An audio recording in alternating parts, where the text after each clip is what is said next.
এই বিশাল একটা বক্সের মধ্যে কি আছে এক্স্যাক্টলি বলতে পারবো না, তবে বক্সের মধ্যে লেখা আছে সুরাগ। এটা কখন হলো আমি হ্যাভ নো আইডিয়া। মিক্সির উপরে অত্যাচার আবার কিসের? মিক্সির কাজই হচ্ছে মিক্স করা। কি ডিসকাশন হচ্ছে? রিমোই এবার থেকে কিচেনে থাকবে, বাট রিমো সেটা করছে না। একটু তাড়াহুড়ো করে করেছে, কিন্তু সেই দেখো 10টা বেজেই গেল। একটু দেরি করে কিচেনে আসলে যেটা হয়, কিচেনের পুরো ক্লিনিং ডান, ডিনারের আগে যদি এই কাজটা হয়ে যায় এত ভালো লাগে। ইন্ডিয়া আমি যে কোনো ফর্মে খেতে পারি, কিন্তু এটা খুবই ভালো হচ্ছে। আমাদের আর্লি এজিং হচ্ছেই with the stress that we have, কিন্তু লাইফস্টাইল, লেট করে ঘুমোনো, ফোন ঘাটা, ঘুমোতে যাওয়ার আগে, এগুলো কিন্তু ভীষণ বড় একটা রিজন। একটু একটু করে নিজেকে পুশ করতেই হবে। আর হ্যাঁ, অবশ্যই শোয়ার আগে ফোন তো একদম ঘাটবো না, এটা নিজেকে নিজে আজকে আমি প্রমিস করেছি। তো সব কিছু মিলিয়ে নিজেকে সান্ত্বনা দেওয়ার চেষ্টা করছিলাম, কিন্তু দুপুর পর্যন্ত তখন মনে হচ্ছে আগে কোথাও একটা যাওয়া উচিত, কোথাও গরমের মধ্যে যাবো তো বা কোথায় যাব। কিন্তু সত্যি খুব ইচ্ছা করছে, স্পেশালি মাওদের রাজস্থান ট্রিপের ফটোস দেখে।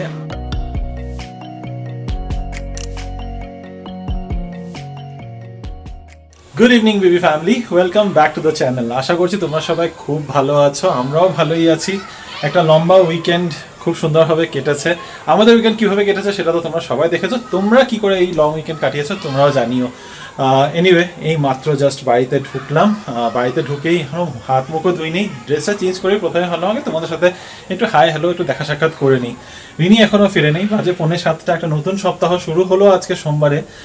আমার যদিও একটু দেরি করেই আসার কথা ছিল, কিন্তু আমি মোটামুটি টাইম মতো পৌঁছে গেছি। আমার আগে পৌঁছানোর কথা ছিল, কিন্তু ও এখনও ফিরেনি, এখনও বাড়িতে ঢুকেনি। যাই হোক, তবে একটা বিশাল বড় পার্সেল ডেলিভার হয়েছে এটা যে অ্যামাজন থেকে নর্মালি যেরকম পার্সেল আসে, তো দেখিয়েছে যে অ্যামাজন থেকে পার্সেল এসেছে। আমরা বলেছি লিভ এট দ্য গেট, তো গেটের মধ্যে ডেলিভার করে দিয়ে চলে গেছে। এবার বাড়ি ফেরার সময় এখন ঠিক আছে আমি নিয়ে ঢুকে যাই। তারপরে দেখি এই বিশাল একটা বক্সের মধ্যে কি আছে এক্স্যাক্টলি বলতে পারবো না, তবে বক্সের মধ্যে লেখা আছে সুরাগ। এটা কখন হলো আমি হ্যাভ নো আইডিয়া। রিনি আসলে একটু জানতে পারবো, ও হয়তো কোনো সময় কিছু একটা অর্ডার করে দিয়েছে। যদিও সুরাগ আমাদের অ্যাকচুয়ালি প্রয়োজন, আমাদের যে সুরাগটা আছে ওটার মধ্যে জুতো আটছে না। স্পেশালি আমার জুতোগুলো একটু বড় সাইজের, তো আমার মোটামুটি 11 নম্বর জুতো লাগে। তো 11 নম্বর জুতো ওই সুরাগটার মধ্যে না আটে না, দরজাটা খোলা থাকে। দেখা যাক কি সুরাগ কি না, এগুলো সব রিনি আসলে জানা যাবে। তো আমি এখন যাই, আমি আগে একটু ফ্রেশ হই। রান্নাবান্নার দায়িত্ব আজকে রিনির, আমার একটু অফিসে ছোটো ছোটো কাজ থাকবে। তাই দেখি তোমাদের সাথে কতটা কি দেখা সাক্ষাৎ করতে পারি, কতটা গল্প করতে পারি, সেসব নিয়ে পরে আসছি। আরো জোরে, আরো জোরে, আরো জোরে। মিক্সিটা অত্যাচার সহ্য করতে পারছে না। মিক্সির উপরে অত্যাচার আবার কিসের? মিক্সির কাজই হচ্ছে মিক্স করা। ও আর পারছে না, বয়স হয়ে গেছে। কি বানাচ্ছ? পনির বানাচ্ছি। আবার পনির? ইস, লাস্ট 2-3 সপ্তাহে এত পনির খাওয়া হয়েছে, প্রচুর পনির খাওয়া হচ্ছে। সেদিন পটলও বানানো হয়েছে, ওটার মধ্যে ছানা পড়েছে। আরে তো পনির তো ওই একই তো জিনিস না, পনির ইজ পনির, ছানা ইজ হ্যাঁ হ্যাঁ, আলাদা কিছু দিয়ে বানানো হয় পনিরটা। হ্যাঁ, আর কি বানাচ্ছ? পনির। আর কালকের জন্য নিশ্চয়ই এটাই হবে, তা কালকেও পনির খাওয়া হবে। ভগবান, পেটের মধ্যে পনিরের গাছ উঠবে এখন। ঠিক আছে, তোমার জন্য একটা ভালো কিছু বানাবো। কি বানাবে? ডিমের ঝোল? অনেকদিন ডিমের ঝোল খাই না। এই আজকে কালকে নিরামিষ। বিকেলে অফিস থেকে এসে তো তোমাদের বলেছিলাম যে একটু কাজকর্ম নিয়ে ব্যস্ত থাকবো। তারপরে রিনিও এসে ও এখন ফাইনালি কিচেনে ঢুকেছে। বাজে অলরেডি 9:45।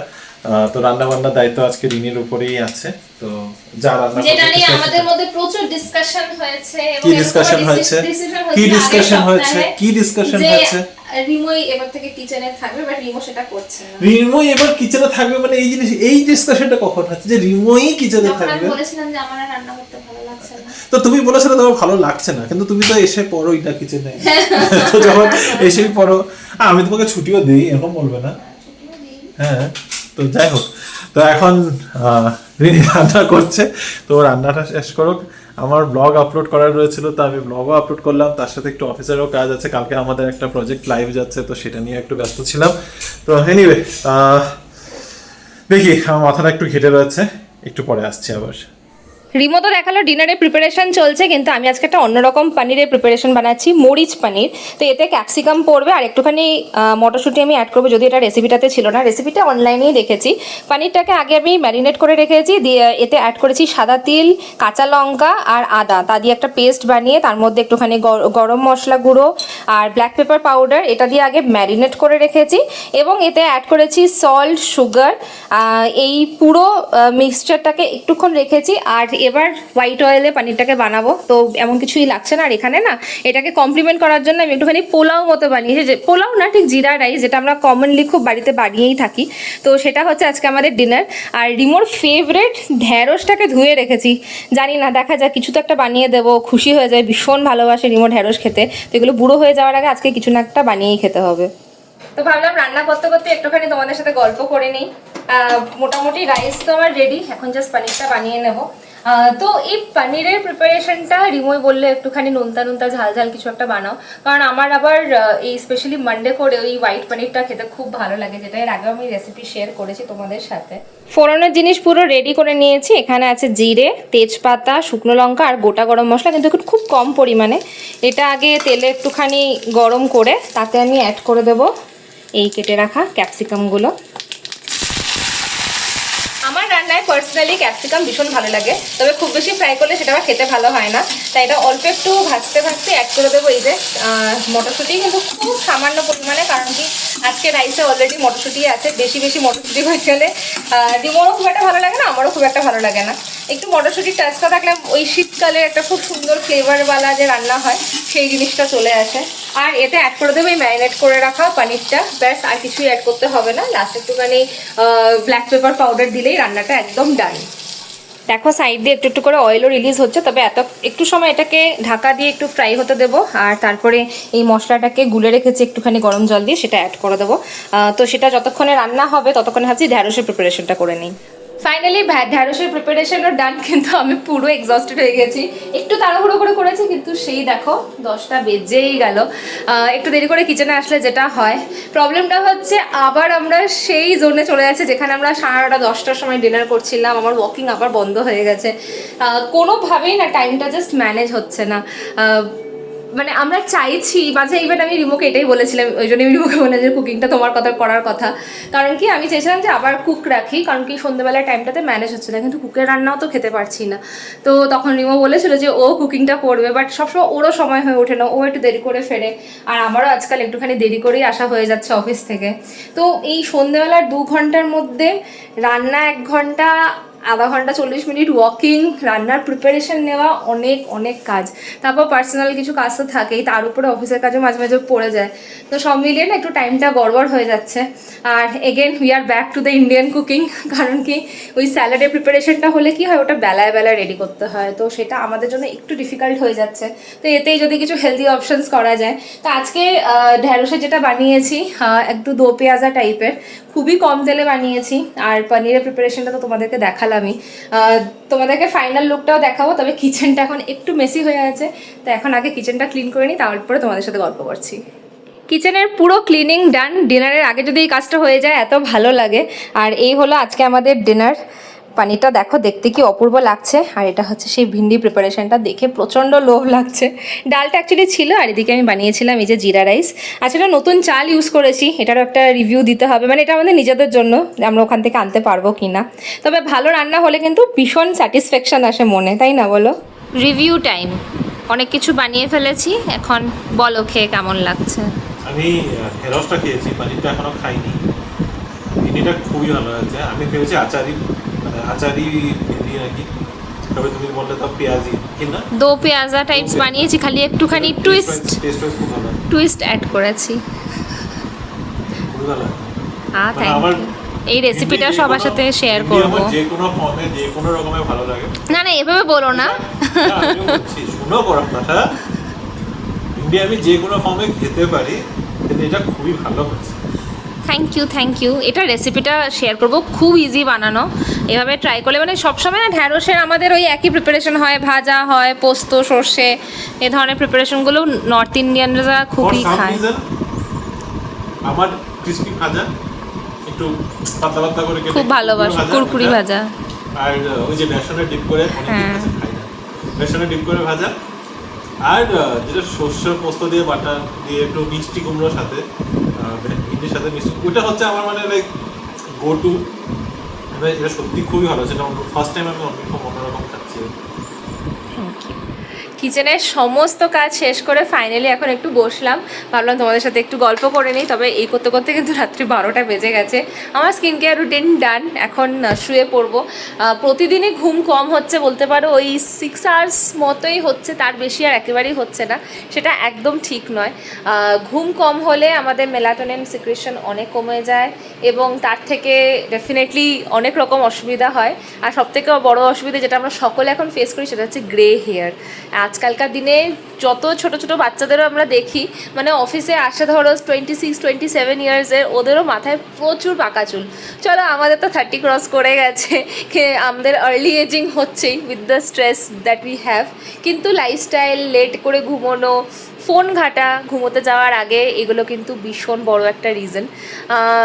এটা নিয়ে আমি একটা আর্টিকেলও পড়ছিলাম, তো তুমি এত ভাবলাম জ্ঞান দিচ্ছ কিন্তু আমরা নিজেরা কি এগুলো ফলো করি? এক্স্যাক্টলি সেটাতেই আমি বলতে মানে আসছিলাম আমি যে নিজেই ভাবি আমরা সব জানি, আমরা এটাকে অ্যাডপ্ট আমরা হচ্ছে করেছি, জ্ঞান পাপী মানুষ। আমরা এটাকে অ্যাডপ্ট করেছি, আমাদের কিন্তু এই হ্যাবিটটা একদমই ছিল না। আমরা যেভাবে বড় হয়েছি ধরো, আমি যে সেটা বলছি, আমি সবসময় রিনিকে এটা বলি যে আমরা হচ্ছে সব জ্ঞান পাপী মানুষ, আমরা সব জানি যে এটার থেকে এটা ক্ষতি হয়, এটা করলে এটা হয়, এটা করলে এটা হয় না, কিন্তু শেষমেশ সবাই সব কিছুই করছে। ফোনটা যেমন মানে কি বলবো, মানে ফোনটা একটা নেসেসিটির থেকে বেশি লাইফস্টাইলের ডিপেন্ডেন্সি চলে এসছে না। এই কারণে বললাম, কারণ আমরা যারা 90s এর কিডস, আমাদের কিন্তু অতটা ডিপেন্ডেন্সি হওয়ার কথা না, বাট স্টিল আমরা এটাকে অ্যাডাপ্ট করেছি। আমাদেরই সবথেকে বেশি আমরাই বেশি, আমাদেরই সবথেকে বেশি ডিপেন্ডেন্সি হওয়ার কথা, because we have seen that transition from, মানে আমরা ওই ফেজে ট্রানজিশনে দেখেছি। দেখো যারা ছোট থেকেই নিচ্ছে, তাদের তো এই ডিপেন্ডেন্সি এসছে, তারা প্রথম থেকেই ফোনটা পেয়েছে। হ্যাঁ, তো ওদের ডিপেন্ডেন্সি আমরা দুটো ফেজের ট্রানজিশনটা দেখেছি। আমাদের কথা বাদই দাও, সব থেকে বেশি ফোনের মধ্যে লেগে থাকে হচ্ছে আমাদের মা বাবারা। হ্যাঁ, বাবা যদিও ফোন ইউজ করে না, কিন্তু আমাদের মায়েরা মোস্টলি, সে তুমি ব্লগ রাখার জন্য রাতের বেলা তোমরা যারা আমাদের ব্লগ দেখছো না ঘুমিয়ে, তোমাদের জন্য সত্যি কথা। দেখো মানে এটা কোনো টিটকারি মেরে কথা বলা বা কাউকে ছোট করার জন্য কথা না, না, এটা সত্যি। এটা যদি তোমরা সার্ভেও দেখো, ইট ইজ আ ফ্যাক্ট যে বেসিক্যালি যারা 50+ পপুলেশন আছে, তারা ফোনের মধ্যে বেশি থাকে, সব থেকে বেশি থাকে। কারণ তাদের অ্যাকচুয়ালিতে সেরকম করে কোনো এনগেজমেন্ট নেই এই মোমেন্টে, আর একটা লোনলিনেস সবারই থাকে। বাট আমি সেই দিকে যাচ্ছি না, ইটস জাস্ট লাইক আমি তারপর সব থেকে বেশি ডিপেন্ডেন্ট আমরা, এই মিলেনিয়াল জেনারেশনরা, আমরা হচ্ছে সব থেকে বেশি মানে ওই ওদের পরে আমরাই। আর তারপরে যে জেনারেশনরা আছে তারাও সব জানে, সব জেনেও দেন দি ওয়ার্ক অন ইট, যে হ্যাঁ ঠিক আছে। বিকজ আমিও দেখি আমাদের এই জেনজি পপুলেশন যে আমার অফিসে আছে, তারা সত্যি কিন্তু এতটা ইয়ে নেই ওদের মধ্যে। ওদের ফোনের মধ্যে জেন মোড থাকে, কি মোড থাকে, যে জেন মোড অন করে দিলে 2 ঘন্টা পর্যন্ত আমি আর ফোন ইউজ করতে পারবো না। দে অ্যাকচুয়ালি ডু দোজ, সেই অপশনগুলো আমাদেরও ফোনে আছে, কিন্তু do we actually do it? তো অনেক কিছু ফোন নিয়ে তো বলা হলো, এই কথাটা বলার একটাই কারণ কি আজকে আমি একটা আর্টিকেল পড়ছিলাম, আর সত্যি সেটা কিন্তু আমি নিজের লাইফে আমার হেলথের উপরে ওই জিনিসটা দেখতে পাচ্ছি। তাই আমি নিজে প্রমিস করেছি যে হ্যাঁ, এরপর থেকে অনেক কিছু চেঞ্জেস আনতে হবে। তোমাদেরকে বলছিলামও আজকে যে কিচেনে দাঁড়িয়ে যে অনেকটা সময় আমাদের কম পড়ে যাচ্ছে, কিছু একটা ভাবে ম্যানেজ এমন করে করতে হবে যেন 10:30টার পরে কোনোভাবেই কি বলবো, যে লেট করে ঘুমোনো সেই জিনিসটা যেন না হয়।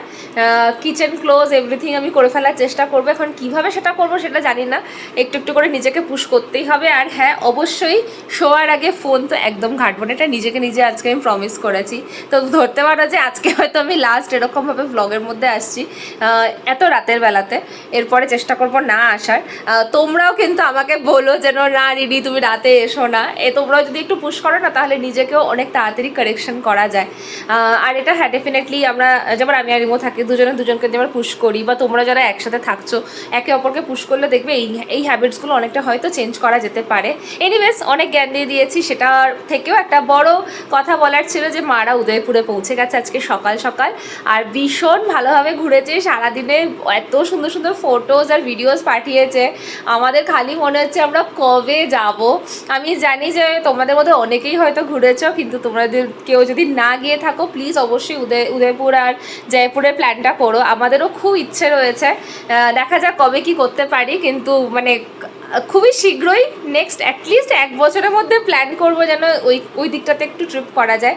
ওগুলো আমাদের একদমই ঘোরা নেই, তো ওদিকে গেলে অনেক জায়গা আমরা কভার করতে পারবো। আর ভীষণ ভীষণ সুন্দর, যা দারুণ ফটোজ, প্যালেসেসগুলো মারা দেখছে, ভীষণ এনজয় করছে, আর আমাদেরও খুব এক্সাইটিং লাগছে। রাত এখন বাজে 1:45, আমি জাস্ট অফিসে কিছু কাজ ছিল সেগুলো র্যাপ আপ করলাম, র্যাপ আপ করে ভাবলাম এখন আমি ফাইনালি ভিডিওটাকেও র্যাপ আপ করি। তবে আজকে সকাল থেকে অফিসে যাওয়ার পর থেকে সবার গল্প শুনছি, লং উইকেন্ড গেছে, কেউ এখানে গেছে, কেউ ওখানে গেছে, কেউ স্টেকেশনে গেছে, কেউ দুদিনের জন্য জাস্ট আশেপাশে কোথাও ঘুরে এসেছে। শুনে শুনে এত বেশি মনে হচ্ছিল যে আমরা কেন গেলাম না, কেন একটা ছোটো মোটো কিছু প্ল্যান করলাম না। হ্যাঁ, আমরাও ঘুরতে গিয়েছি, কিন্তু but it was like a day outing. ঠিক আছে, আমাদের বাড়ির কাজও ছিল, সব কিছু মিলিয়ে নিজেকে সান্ত্বনা দেওয়ার চেষ্টা করছিলাম, কিন্তু দুপুর পর্যন্ত তখন মনে হচ্ছিল আগে কোথাও একটা যাওয়া উচিত, কোথাও একটা যাওয়া উচিত। সেই বাড়ির থেকে এসেছি, তারপরে ওরকমভাবে একটা ব্রেক নেওয়া হয়নি, অলরেডি বছরের 4টে মাস কেটে গেল। নেক্সট একটা লং উইকেন্ড আছে মে মাসের 1 তারিখে। মে মাসের 1 তারিখ পড়েছে শুক্রবার, লেবার ডে, তারপরে শনি রবি মিলিয়ে 3 দিনের একটা ছুটি রয়েছে। এখন খুব ইচ্ছা করছে যে সেই লং উইকেন্ডটাতে যেন ওয়েস্ট না করি, সেই লং উইকেন্ডটাতে যদি কোথাও একটা যেতে পারি।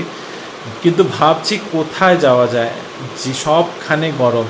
যারা আশেপাশে গেছিলো সবাই বলছে যে মানে হিল স্টেশন, আশেপাশের হিল স্টেশনগুলো, তা বলে উটি কোডাইকানালের কথা বলছি না, এখানে ইয়ালাগিরি, ইয়র্কার, সবাই ওখানে বলছে যে প্রচণ্ড গরম, ব্যাঙ্গালোর থেকে নাকি বেশি গরম।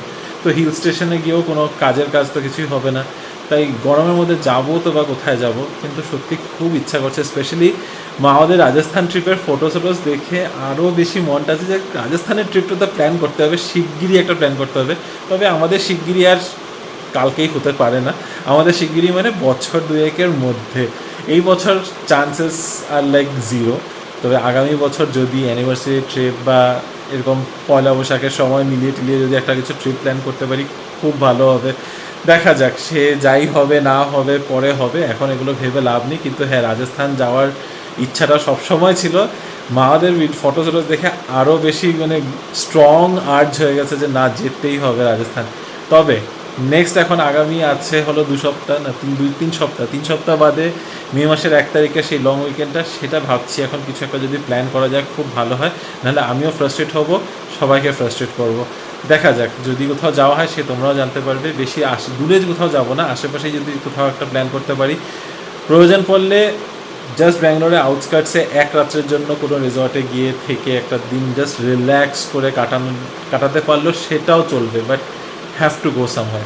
এনিওয়ে, সেসব কথা বলে আর লাভ নেই, অলরেডি 1:45 বাজে। আজকের দিনটা র্যাপ আপ করি, কালকের জন্য প্রস্তুত হতে হবে, আবার একটা নতুন দিন, নতুন কাজকর্ম নিয়ে। কালকে আবার বললাম তোমাদের প্রজেক্টের লঞ্চ আছে, সেসব কাজ নিয়েই করছিলাম, তো এখন ওগুলো ওটারও কালকে একটু ব্যস্তই থাকবো। কালকে অফিস থেকেও কখন আসবো ঠিক বলতে পারছি না। তবে আজকে এখানে শেষ করছি, যদিও খুব বেশি তোমাদের সাথে শেয়ার করার মতো কিছু ছিল না, বাট যদি কিছু ভালো লেগে থাকে please do like, share, comment and subscribe to our channel Bengaluru Bengalis. দেখা হবে তোমাদের সাথে কাল আবারও একটা নতুন দিন, নতুন ব্লগ, নতুন কিছু গল্প নিয়ে। Till then stay safe and bye bye, good night.